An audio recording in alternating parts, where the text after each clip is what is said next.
Ready? 3, 2, 1, start. Sir, it is my proud privilege to initiate this important debate on the sixth plan in this august house. Although I have been in charge of the Ministry of Planning only for a few days, I have had the opportunity, along with my colleagues in the cabinet, of considering the plan in its various aspects, and I shall try to present before you the salient features of the plan in the perspective of government's general overall economic objectives.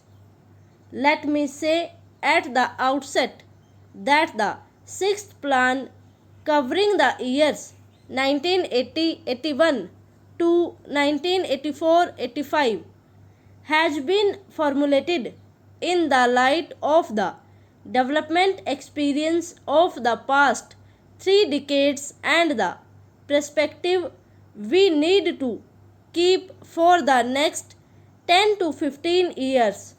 The country's performance in the past has yielded very valuable lessons, and we must adapt our strategy of development in the light of this experience.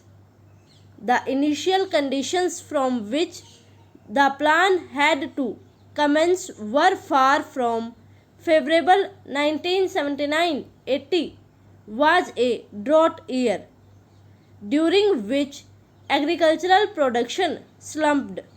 There was a sharp rise in prices which continued during 1980-81, and many weaknesses appeared in the basic infrastructure of coal, transport and power, which in turn had adverse consequences for industrial growth.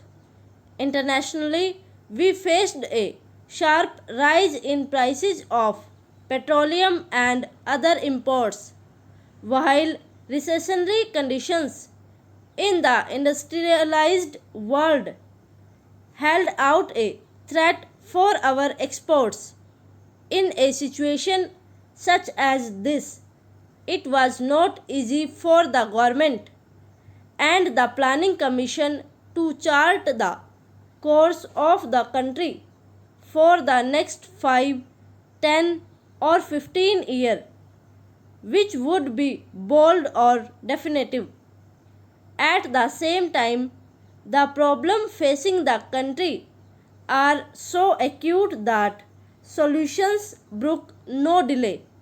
Removal of poverty and unemployment and attainment of self-reliance have been the basic goals of planned development, and they remain so for the sixth plan as well.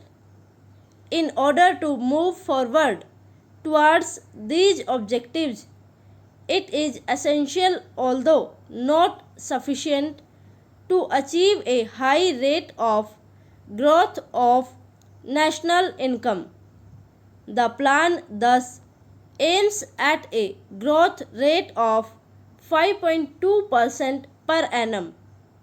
This is not an ambition target, especially since 1979-80 was year of low output, but it still requires assiduous efforts to utilize excess capacity in the system and to build new productive capacities in industry as well as agriculture, in power and in transport, so as to sustain the momentum of development in the years to come beyond the present planned period.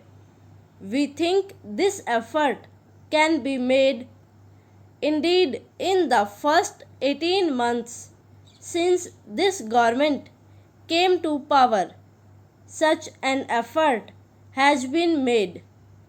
As a result, the growth rate last year was 7% and is likely to be 4.5% this year. Thus, the average for the plan may come to 6%. In order to achieve the target growth rate of 5.2%, both agriculture and industry will have to perform better than in the past. In terms of gross value added, the plan envisages an average growth rate of about 4% for agriculture and about 7% for mining and manufacturing. The realization of these targets will require a substantial step up in investment as well as a considerable improvement in capacities which have already been created, particularly in such critical sectors as irrigation, power, coal, petroleum, fertilizers, cements, and railways. The sixth plan lays balanced emphasis on both these aspects. The country is currently self-sufficient in food grains. However, there are still gaps in such important areas as pulses and vegetable oil seeds, agriculture being still the foundation of our economy. The sixth plan contains a number of programs designed to further strengthen the modernizing impulses in agriculture, covering both food and cash crops. As a part of the overall strategy, the area under irrigation is sought to be increased by nearly 15 million hectares over the plan period. The consumption of chemical fertilizers is expected to go up from 5 million tons of nutrients in 1979-80 to 9 million tons in 1984-85. The institutional credit for agriculture and rural development will be more than doubled over the plan period. The newly planned National Bank for Agriculture and Rural Development will act as a powerful agent for overcoming the weaknesses of the credit delivery system, particularly in meeting the credit needs of small and marginal farmers and rural artisans. Apart from crop husbandry, considerable stress has been laid on the development of subsidiary occupations like animal husbandry, horticulture, fisheries, social and farm forestry. The dairy development program alone is expected to benefit about 15 million families.